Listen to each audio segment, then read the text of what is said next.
ನಮಸ್ಕಾರ. ಮತ್ತೆ ನಿಮಗೆಲ್ಲ ಮನಿ ಮಾತು ಕಾರ್ಯಕ್ರಮಕ್ಕೆ ಸ್ವಾಗತ. ಇವತ್ತು ಮಾರ್ಕೆಟು ನೆಗೆಟಿವ್ ಅಲ್ಲಿ ಓಪನ್ ಆಗಿದೆ.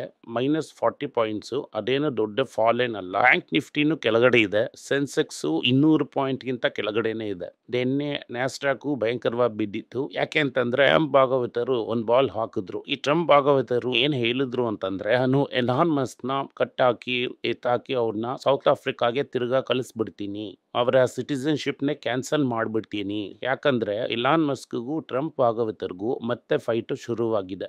ಇದು ಬೇಸಿಕ್ಲಿ ಇಮಿಗ್ರೇಷನ್ಗೆ ಅಗೇನ್ಸ್ಟ್ ಆಗಿರೋ ಫೈಟು. ಅದೇ ತರ ಟ್ರಂಪ್ ಭಾಗವತರು ಇಮಿಗ್ರೆಂಟ್ಸ್ನ ಒಳಗಡೆ ಬಿಡೋದಿಲ್ಲ ಅಂತ ಹೇಳ್ತಾ ಇದ್ದಾರೆ.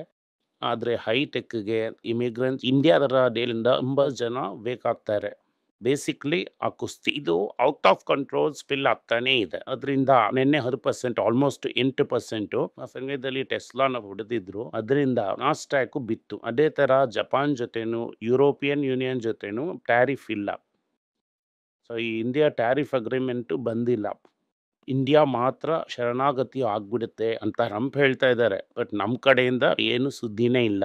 ಅದರಿಂದ ಸಡನ್ ಆಗಿ ಒಂದಿನ ನಾವು ಅಗ್ರಿಮೆಂಟ್ಗೆ ಸೈನ್ ಹಾಕ್ಬಿಟ್ವಿ ಅಂತ ಹೇಳಿದ್ರು ಹೇಳ್ಬೋದು.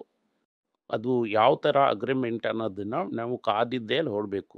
ಬಟ್ 9ನೇ ತಾರೀಕು ಫೈನಲ್, ಅವತ್ತಿಂದ ಟ್ಯಾರಿಫ್ ಬಾಂಬ್ ಬರುತ್ತೆ ಅಂತ ಅವರು ಹೇಳಿದ್ದಾರೆ. ಬಿಗ್ ಬ್ಯೂಟಿಫುಲ್ ಬಿಲ್ಲು ಪಾಸ್ ಆಗಿದೆ. ಅದರಿಂದ ಡೆಟ್ಟು ಏರುತ್ತೆ, ಅಮೇರಿಕಾ ಡಾಲರು ಇಳಿಯುತ್ತೆ, ಹಾಗೆ ಗೋಲ್ಡ್ ಬೆಲೆ ಸಹ ಏರುತ್ತೆ. ಆದರೆ ಇದೆಲ್ಲ ರೇಔಟ್ ಆಗೋದಕ್ಕೆ ಟೈಮ್ ಆಗುತ್ತೆ. ಇನ್ನು ನಾವು 2026 ಹಾಫ್ ದ ಟ್ಯಾಕ್ಟರ್ ಟು 85, ನಾವೀಗ 9 ಮಂತ್ ಪ್ಲಸ್ ಟ್ಯಾಕ್ಸಸಲ್ಲಿ ಇದ್ದೀವಿ.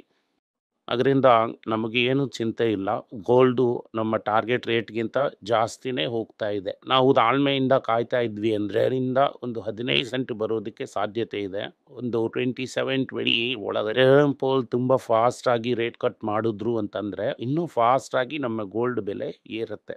ಅವರು ಚೈನಾ ಕೊಡುತ್ತೆ, ಅದ್ರ ಬಗ್ಗೆ ನಮಗೆ ಯಾವ ಚಿಂತೆನೂ ಬೇಡ.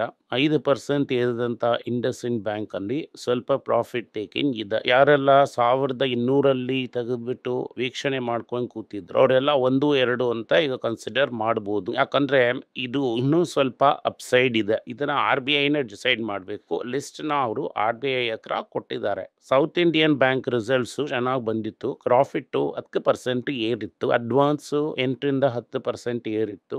ಡೆಪಾಸಿಟ್ಸು ಅದಕ್ಕಿಂತ ಇನ್ನೂ ಸ್ವಲ್ಪ ಫಾಸ್ಟ್ ಆಗಿ ಏರಿದೆ. ನೆಟ್ ಪ್ರಾಫಿಟ್ 19% ಏರಿದೆ. ಸೊ ಟರ್ನ್ ಅರೌಂಡ್ NPA ಎಲ್ಲ ಕಡಿಮೆ ಆಗಿ NPA ಕಲೆಕ್ಷನ್ಸ್ ಆಗಿದ್ರಿಂದ ಸ್ವಲ್ಪ ಪ್ರಾಫಿಟ್ಸ್ ಜಾಸ್ತಿನೇ ಏರಿದೆ. ಅದರಿಂದ ಸೌತ್ ಇಂಡಿಯನ್ ಬ್ಯಾಂಕ್ ಅಲ್ಲಿ ನಾವು ನಮ್ಮ ಸ್ಟ್ರಾಟಜಿನ ಕಂಟಿನ್ಯೂ ಮಾಡೋಣ. ಇವತ್ತು HDB ಶೇರ್ಸ್ ಲಿಸ್ಟ್ ಆಗಿದೆ. 8% ಪ್ರೀಮಿಯಂ ಅಲ್ಲಿ ಲಿಸ್ಟ್ ಆಗಿದೆ. ಅಂದ್ರೆ ಇದು 1000 ರೂಪಾಯಿ ಹೋಗಿಲ್ಲ. 835ರಿಂದ 850 ಅಷ್ಟೇ ಹೋಗಿದೆ. ಇದರಲ್ಲಿ ನೀವು ಪಾಪ್ಗೆ ಮಾರಬೇಕು ಅಂತಂದ್ರೆ ಮಾರ್ಕೊಳ್ಳಿ. 4 ಟೈಮ್ ಬುಕ್ ಅಲ್ಲೇ ಲಿಸ್ಟ್ ಆಗಿದೆ.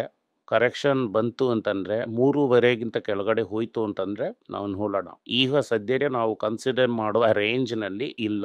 ನಾನು ಹೇಳಕ್ಕೆ ಬಂದಿದ್ದೇನು ಅಂತಂದ್ರೆ ಇದರಿಂದಾನೇ ನಿಮಗೆ IPOಗೆ ಮುಂಚೆನೆ ಸ್ಟಾಕ್ಸ್ ನ ತಗೋಬೇಡಿ ಅಂತ ನಾನು ಹೇಳೋದು. 1500 1600ಕ್ಕೆಲ್ಲ ಬ್ಲೈಂಡ್ ಆಗಿ ತಗೊಂಡವ್ರಿಗೆಲ್ಲ ಅವ್ರ ಗತಿಯೆಲ್ಲ ಅಧೋಗತಿನೇ. ಇವತ್ತು ಅವ್ರಿಗೆ ಆ ಸ್ಟಾಕ್ನ ಮಾರೋದಕ್ಕೂ ಆಗ್ತಿಲ್ಲ, ಹಾಗೆ ತಗೊಳ್ಳೋದಕ್ಕೆ ಧೈರ್ಯನೂ ಇರೋದಿಲ್ಲ. ಅದರಿಂದನೇ ಹೇಳ್ತೀವಿ, ಗೊತ್ತಿಲ್ಲದೆ ಇರೋಂಥ ಸ್ಟಾಕ್ನ ಅನ್ಲಿಸ್ಟೆಡ್ ಮಾರ್ಕೆಟ್ನ ಪ್ರೀ ಜಡ್ಜ್ ಮಾಡಿ ತಗೋಬೇಡಿ. ಸೊ ಅದು ಪ್ರಾಬ್ಲಮ್ ಅಲ್ಲೇ ಹೋಗಿ ಮುಗಿಯುತ್ತೆ. ಅದಾದ್ಮೇಲೆ ನಾವು ನೋಡ್ಬೇಕಾಗಿರೋದು ITC ಬಗ್ಗೆ ಒಂದು ದೊಡ್ಡ ನ್ಯೂಸ್ ಬಂದಿದೆ. ITC ಏನ್ ಮಾಡಿದ್ರು ಅಂದ್ರೆ 2003 ಇಲ್ಲಿಂದ ಒಂದು 22 ವರ್ಷಕ್ಕೆ ಮುಂಚೆ ರವೀನ್ ನವಾನೆ ಅನ್ನೋರು ಆದ ITC ಫುಡ್ಸ್ ಬಗ್ಗೆ ಒಂದು ಬಿಸ್ನೆಸ್ನ ಶುರು ಮಾಡಿದ್ದು. ಟೋಟಲ್ ಫುಡ್ ಬಿಸ್ನೆಸ್ 2008 ಒಳಗಡೆ 500 ಕೋಟಿ ಬಂದ್ರೆ ನಮಗೆ ತುಂಬಾ ಸಂತೋಷ ಅಂತ ಅವರು ಅನ್ಕೊಂಡಿದ್ರು. ಈಗ ಫುಡ್ ಬಿಸ್ನೆಸ್ನ ಅವರು ಸಪರೇಟ್ ಆಗಿ ಹೇಳೋದಿಲ್ಲ. ಬಟ್ ಓವರ್ ಆಲ್ ಆಗಿ ನೋಡಿದ್ರಿ ಅಂದ್ರೆ ನಾನ್ ಫುಡ್ FMCG ಅನ್ನೋದು 22,000 ಕೋಟಿ ಹತ್ರ ಹೋಗಿದೆ. ಎಲ್ಲರ ಎಸ್ಟಿಮೇಟು ಒಂದು 18,000 ಕೋಟಿ ಆಗಿರುತ್ತೆ ಈ ಫುಡ್ ಬಿಸ್ನೆಸ್ ಅಂತ ಅನ್ನೋದು. ಆಶೀರ್ವಾದ್ ಅನ್ನೋಂತ ಅವರ ಒಂದು ಬ್ರ್ಯಾಂಡು 5,000 ಕೋಟಿಗಿಂತ ಮೇಲೆ ಹೋಗಿದೆ. ಸನ್ಫೀಸ್ಟ್ ಕೂಡ 5,000 ಕೋಟಿಗೆ ಮೇಲೇನೆ ಹೋಗಿದೆ. ಅದೇ ತರ ಬಿಂಗೋ ಚಿಪ್ಸ್ ಅನ್ನುವಂಥ ಬ್ರ್ಯಾಂಡ್ ಕೂಡ 1,000 ಕೋಟಿನ ದಾಟಿದೆ. ಈಗ ಅವರು ಏನ್ ಮಾಡೋಣ ಅನ್ನೋ ಸ್ಟ್ರಾಟಜಿನಲ್ಲಿ ಇದ್ದಾರೆ ಅಂತಂದ್ರೆ ಡ್ಯೂಯಲ್ ರಾಂಗ್ ಸ್ಟ್ರಾಟಜಿ. ಒಂದು ಬ್ರಾಂಡ್ಸ್ನ ಅಕ್ವೈರ್ ಮಾಡಿ ಅದನ್ನ ತುಂಬಾ ರ್ಯಾಪಿಡ್ ಆಗಿ ಎಕ್ಸ್ಪ್ಯಾಂಡ್ ಮಾಡ್ತಾ ಇದ್ದಾರೆ. ಇವಾಗೆಲ್ಲ ನೆನಪಿರುತ್ತೆ, ಒಂದು 2 ವರ್ಷ ಮುಂಚೆ ಇಲ್ಲಿ ಸನ್ ರೈಸ್ ಅಂತ ಒಂದು ಸ್ಪೈಸಸ್ ಮಸಾಲಾ ಬ್ರ್ಯಾಂಡ್ನ ತಗೊಂಡಿದ್ದಾರೆ ಅಂತ ನಾನು ನಿಮಗೆ ತೋರಿಸಿದ್ದೆ. ಅದು ಈಸ್ಟ್ ಇಂಡಿಯಾದಲ್ಲಿ ವೆರಿ ಪಾಪ್ಯುಲರ್, ಎಸ್ಪೆಷಲಿ ಈ ವೆಸ್ಟ್ ಬೆಂಗಾಲಲ್ಲಿ. ಅದನ್ನ ಈಗ ನಾರ್ತ್ ಈಸ್ಟ್ ಇಂಡಿಯಾಗೆ ತಗೊಂಡೋಗಿ ಅಸ್ಸಾಮಲ್ಲಿ ಬಾವಳಿ ಮಾಡೋಸ್ಕರ ಸ್ಪೆಷಲ್ ಆಗಿ ಒಂದು ಮಸಾಲಾನ ಡೆವಲಪ್ ಮಾಡಿದ್ದಾರೆ. ಈ ಸೈಡಲ್ಲಿ ಜಾರ್ಖಂಡ್ಗೂ ತಗೊಂಡೋಗ್ತಾ ಇದ್ದಾರೆ. ಫುಲ್ ಈಸ್ಟ್ ಇಂಡಿಯಾದಲ್ಲಿ ಅದು ಬರೀ ವೆಸ್ಟ್ ಬೆಂಗಾಲಲ್ಲಿ ಇದ್ದಂಥ ಬ್ರ್ಯಾಂಡ್ನ ಓವರಾಲ್ ಆಗಿ ಈಸ್ಟ್ ಇಂಡಿಯಾಲಾಗಿ ತಗೊಂಡೋಗ್ತಾ ಇದ್ದಾರೆ. ಮುಂಗೇರ್ ಅನ್ನೋದು ಬಿಹಾರಲ್ಲಿ ಒಂದು ದೊಡ್ಡ ಏರಿಯಾ. ಅಲ್ಲಿ ಐಟಿಸಿಯ ಓಲ್ಡೆಸ್ಟ್ ಸಿಗರೆಟ್ ಫ್ಯಾಕ್ಟ್ರಿ ಇದೆ. ಆ ಏರಿಯಾದಲ್ಲಿ ಒಬ್ಬ CSR ರೆಸ್ಪಾನ್ಸಿಬಿಲಿಟಿ ಆಗಿ ಏನ್ ಮಾಡಿದ್ರು ಅಂತಂದ್ರೆ ಆ ಏರಿಯಾದಲ್ಲಿ ಇರುವಂತ ಎಮ್ಮೆಯ ಹಾಲನ್ನು ಇನ್ಕ್ರೀಸ್ ಮಾಡೋದಕ್ಕೆ, ಮಿಲ್ಕ್ ಬೇರಿಂಗ್ ಕೆಪಾಸಿಟಿನ ಇನ್ಕ್ರೀಸ್ ಮಾಡೋದಕ್ಕೆ ಇವರು CSR ಆಕ್ಟಿವಿಟಿನ ಮಾಡಿದ್ರು. ಅದು ಸಕ್ಸಸ್ಫುಲ್ ಆಗಿದ್ಮೇಲೆ ನಾರ್ಮಲ್ ಆಗಿ ಪಂಜಾಬಲ್ಲೇ ಇದು ಜಾಸ್ತಿ ಹಾಲುಗಳಿರುತ್ತೆ.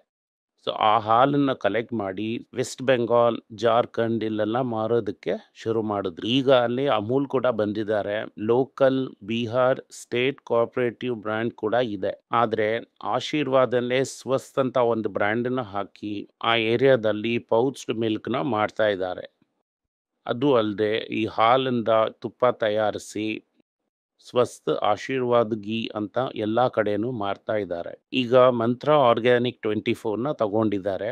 ಈಗ ಆಶೀರ್ವಾದ್ ಮಾತ್ರ ಅಲ್ಲದೆ 3 ಬ್ರ್ಯಾಂಡ್ ಅಲ್ಲಿ ವೀಟ್ ನ ಮಾರೋದಕ್ಕೆ ಶುರು ಮಾಡಿದ್ದಾರೆ. ಸನ್ಫೀಸ್ಟ್ ಅಲ್ಲಿ ಬರೀ ಬಿಸ್ಕೆಟ್ಸ್ ಮಾತ್ರ ಇತ್ತು.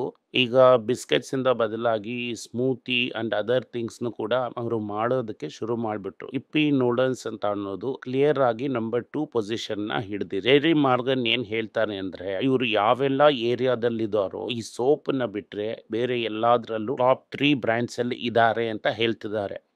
Organic and inorganic growth and ITC food business ತುಂಬಾ ಸ್ಟ್ರಾಂಗ್ ಅಂತ ಹೇಳ್ತಾ ಇದ್ದಾರೆ. ನಾನೇನ್ ಹೇಳ್ತೀನಿ ಅಂದ್ರೆ ಸಿಗರೇಟ್ ಡಿಮಾಂಡು ಈಗ ಸದ್ಯಕ್ಕೆ ಕಡಿಮೆ ಆಗೋದಿಲ್ಲ. ಸಿಗರೇಟ್ ಅಲ್ಲಿ ಹಾಕುವಂತ ದುಡ್ಡನ್ನ ತೆಗೆದು ಇದರಲ್ಲಿ ಹಾಕ್ತಾನೆ ಇರ್ತಾರೆ. ಸೊ 5 ವರ್ಷದಲ್ಲಿ ಇದು ಡಬಲ್ ಆಗೋದಿಲ್ಲ, ಆದ್ರೆ 10 ವರ್ಷದಲ್ಲಿ ಡಬಲ್ ಆಗೋದಕ್ಕೆ ಸಾಧ್ಯತೆ ತುಂಬಾ ಜೋರಾಗೆ ಇದೆ. ಅದರಿಂದ ನಮಗೆ ಈ ITCನ ಹೋಟೆಲ್ನಲ್ಲಿ ಸಪರೇಟ್ ಆಗಿ ಮಾಡಿ ಕೊಟ್ಟಿರ್ತಾರ, ಇದನ್ನು ಸಪರೇಟ್ ಮಾಡಿ ಕೊಟ್ರು ಅಂದ್ರೆ ನಾವು ತಗೊಂಡು ಥ್ಯಾಂಕ್ಸ್ ಅಂತ ಪ್ಯಾಕೆಟ್ ಅಲ್ಲಿ ಹಾಕೊಳ್ಳೋಣ. 10 ವರ್ಷದಲ್ಲಿ ಸಿಗರೇಟ್ನ ಬ್ಯಾನ್ ಮಾಡಿದ್ರು ಕೂಡ ಇಂಡಿಯಾದ ದೊಡ್ಡ ಫುಡ್ ಕಂಪನಿ ನಮಗೆ ಸಿಕ್ಬಿಡತ್ತೆ. ಇದೇನೆ ನಮ್ಮ ಕ್ಲಿಯರ್ ಸ್ಟ್ರಾಟಜಿ. ಇದೇ ತರ ಆರ್ಟಿಕಲ್ ಅಲ್ಲಿ ಏನ್ ಹೇಳ್ತಾರೆ ಅಂದ್ರೆ ಗೋದ್ರೇಜು, ಟಾಟಾಸ್ ಇವರೆಲ್ಲ ಇದೇ ಸ್ಟ್ರಾಟಜಿನ ಅಪ್ಲೈ ಮಾಡ್ತಾ ಇದ್ದಾರೆ ಅಂತ. ವ್ಯಾಲ್ಯೂ ನಮಗೆ ಜಾಸ್ತಿ ಇಲ್ಲದೆ ಇರೋದ್ರಿಂದ ನಾವು ಗೋದ್ರೇಜು, ಟಾಟಾಸ್ನಲ್ಲೆಲ್ಲ ಕೈ ಇಡೋದಕ್ಕೆ ಆಗ್ತಾ ಇಲ್ಲ. ಅದೆಲ್ಲ ವಜ್ರದ ಸೂಜಿ ಆಗ್ಬಿಟ್ಟಿದೆ. ಬಟ್ ರೇಮಂಡ್ಸ್ ಅವರ ಹೆಲ್ತ್ ಕೇರ್ ಬಿಸ್ನೆಸ್, ಕನ್ಸ್ಯೂಮರ್ ಬಿಸ್ನೆಸ್ನ 2,500 ಕೋಟಿ ಕೊಟ್ಟು ಗೋದ್ರೇಜ್ ತಗೊಂಡಿದ್ದು ಕೂಡ ಇದೇ ತರ ಸ್ಟ್ರಾಟಜಿನೇ. ಗುಡ್ ನೈಟ್ನ ಗೋದ್ರೇಜ್ ತಗೊಂಡಿದ್ದು ಕೂಡ ಇದೇ ತರ ಒಂದು ಸ್ಟ್ರಾಟಜಿನೇ. ಟಾಟಾ ಕನ್ಸ್ಯೂಮರು ತುಂಬಾ ಅಗ್ರೆಸಿವ್ ಆಗಿ ಈ ತರ ಬ್ರಾಂಡ್ಸ್ನೆಲ್ಲ ಅಕ್ವೈರ್ ಮಾಡ್ತಾ ಇದ್ದಾರೆ. ಸೊ ITC ಹಾಕಿದಂತ ಪ್ರೆಷರ್ ಅಲ್ಲಿ ಹಿಂದೂಸ್ತಾನ್ ಯೂನಿಲಿವರು ವೀಟ್ ಬಿಸ್ನೆಸ್ನೇ ಬಿಟ್ಟು ಹೋಗ್ಬಿಟ್ರು. ಅದರಿಂದ ಈ ತರ ಸ್ಟಾಕ್ಸು ವ್ಯಾಲ್ಯೂನಲ್ಲಿ ಸಿಗ್ತಾ ಇರೋವಾಗ ನಾವು ಆಸೆ ಹಾಕುತ್ತಾನೇ ಇದ್ದೀವಿ. ಈಗ ಕಾರ್ ಸೈನ್ಸ್ ಅಲ್ಲಿ ಇದೇ ತರ ಟ್ರೆಂಡ್ ಕಂಟಿನ್ಯೂ ಆಗ್ತಾ ಇದೆ. Mahindra and Mahindra and Toyota ಮಾತ್ರ ಭಯಂಕರವಾಗಿ ಫಾಸ್ಟ್ ಆಗಿ ಗ್ರೋ ಆಗ್ತಾ ಇದೆ. ಮಾರುತಿಗೂ ಹ್ಯುಂಡೈಗೂ ಎಕ್ಸ್ಪೋರ್ಟ್ ಸೇಲ್ಸ್ ಚೆನ್ನಾಗಿದೆ. ಟಾಟಾ ಮೋಟಾರ್ ಸೇಲ್ಸ್ 38,000 ಆಗಿ 15% ಕಡಿಮೆ ಆಗಿದೆ. ಇವತ್ತು ಟಾಟಾ ಮೋಟಾರ್ಸ್ಗೆ ಏಟ್ ಬೀಳುತ್ತೆ ನಾವು ಹಾಕಿ ಮೇಲನ ಅಂತ ಅನ್ಕೊಂಡಿದ್ವಿ, ಆದ್ರೆ ಏಟ್ ಬಿದ್ದಿಲ್ಲ. ಟಾಟಾ ಮೋಟಾರ್ಸ್ ಏನ್ ಹೇಳ್ತಾರೆ ಅಂದ್ರೆ ನಾವ್ ಇನ್ನೂ ತುಂಬಾ ಪ್ರಾಡಕ್ಟ್ಸ್ ನ ಇಟ್ಟಿದೀವಿ, ನಾವ್ ಇನ್ನೂ ಪ್ರಾಡಕ್ಟ್ಸ್ ನ ಸರಿಯಾಗಿ ಲಾಂಚೇ ಮಾಡಿಲ್ಲ.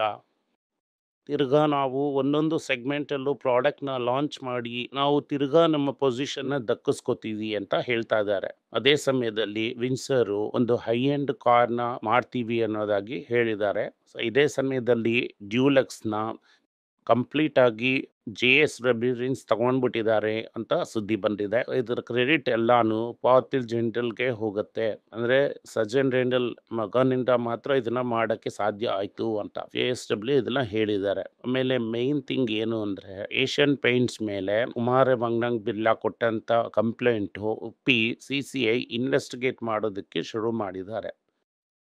ಈಗ ಕೇಡುಗಾಲ Asian ಪೇಂಟ್ಸ್ಗೆ A1 A2 A1 ಬಿಟ್ಬಿಟ್ರು.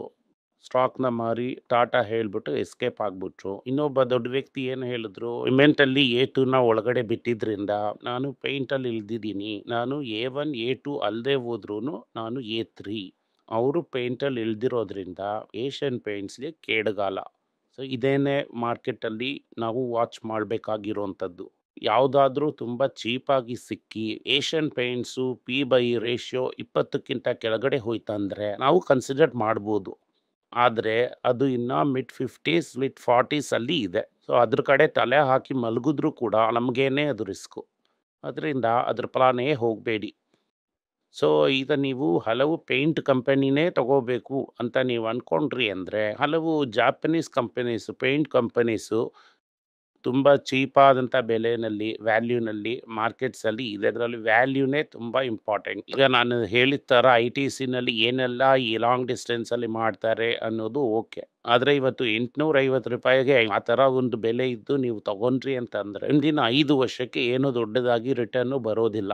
So ಒಂದು ಕಂಪನಿ ಏನು ಮಾಡುತ್ತೆ ಅನ್ನೋದು ಮುಖ್ಯ. ಅದೇ ಸಮಯದಲ್ಲಿ ಆ ಕಂಪನಿನ ಯಾವ ರೇಟಲ್ಲಿ ನೀವು ಕನ್ಸಿಡರ್ ಮಾಡ್ತೀರಾ ಅನ್ನೋದು ಕೂಡ ಈಕ್ವಲಿ ಇಂಪಾರ್ಟೆಂಟು.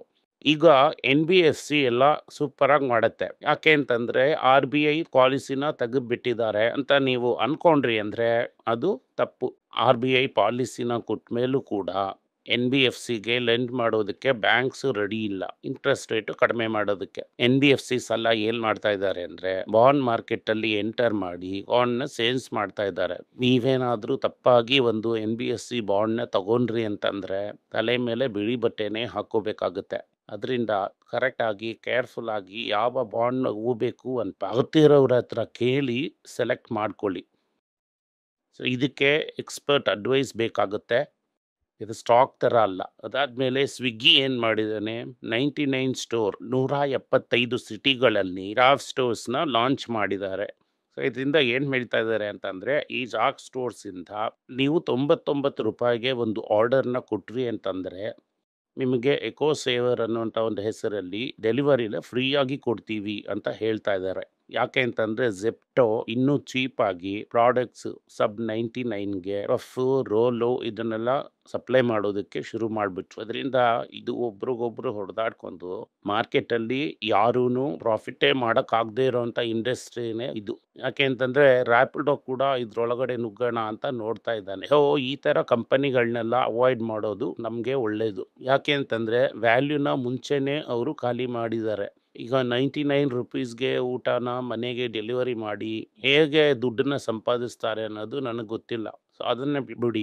ITC ಈ ಥರ ಕಂಪನಿ ಸ್ವಿಗ್ಗಿ ಮೂಲಕ ಡೆಲಿವರಿ ಮಾಡ್ತಾ ಇದ್ದಾನೆ, ಝೊಮ್ಯಾಟೊ ಮೂಲಕ ಡೆಲಿವರಿ ಮಾಡ್ತಾ ಇದ್ದಾನೆ. ಸೊ ಅವನು ಅಕ್ಕಿಯಿಂದ ಹಿಡಿದು ಬೇಳೆಯಿಂದ ಹಿಡಿದು ಗೋಧಿ ಹಿಟ್ಟಿಂದ ಹಿಡಿದು ಎಲ್ಲದನ್ನು ಮ್ಯಾನೇಜ್ ಚೈನ್ ಕಂಟ್ರೋಲ್ ಮಾಡಿ ಪ್ರಾಫಿಟಬಲ್ ಆಗಿ ಮಾಡ್ತಾ ಇದ್ದಾನೆ. ಒಂದು ಕಂಪನಿ ಲಾಂಗ್ ಟರ್ಮಲ್ಲಿ ಸರ್ವೈವ್ ಆಗಬೇಕು ಅಂತಂದರೆ ಪಾಸಿಟಿವ್ ಕ್ಯಾಶ್ ಫ್ಲೋನು ಪ್ರಾಫಿಟ್ಸು ಮುಖ್ಯ. ಈ ಸ್ಟಾರ್ಟಪ್ ಪ್ಲಸ್ ಕಲ್ಚರಲ್ಲಿ ಸೊ ಅದೆಲ್ಲ ಏನೂ ಇರೋದೇ ಇಲ್ಲ. ಅದರಿಂದ ನಮ್ಮ ಬಾರ್ಬೆಲ್ ಸ್ಟ್ರಾಟಜಿ ಒಂದು ಸೈಡಲ್ಲಿ ಒಳ್ಳೆ ಸ್ಟಾಕ್ಸು, ಡಾಲರ್ ರಿಲೇಟೆಡ್ ಸ್ಟಾಕ್ಸು, ಒಂದು ಸೈಡಲ್ಲಿ ಬ್ಯಾಂಕ್ಸ್ನು ಗೋಲ್ಡ್ನು ಇಟ್ಟಿರೋಣ, ನೋಡೋಣ ಚೆನ್ನಾಗಿ ಸೇಫಾಗಿರೋಣ. ಧನ್ಯವಾದಗಳು. ಈ ವಿಡಿಯೋ ನಿಮಗೆ ಇಷ್ಟ ಆಗಿದ್ದರೆ ವಿಡಿಯೋನ ಲೈಕ್ ಮಾಡಿ, ನಮ್ಮ ಚಾನಲ್ನ ಸಬ್ಸ್ಕ್ರೈಬ್ ಮಾಡಿ, ಬೆಲ್ ನೋಟಿಫಿಕೇಷನ್ ತಟ್ಟಿ. ಸಾಧ್ಯ ಆದರೆ ವಿಡಿಯೋನ ನಿಮ್ಮ ಫ್ಯಾಮಿಲಿ ಫ್ರೆಂಡ್ಸ್ ಜೊತೆ ಶೇರ್ ಮಾಡಿ, ಅವ್ರಿಗೂ ನೋಡೋದಕ್ಕೆ ಹೇಳಿ. ಧನ್ಯವಾದಗಳು.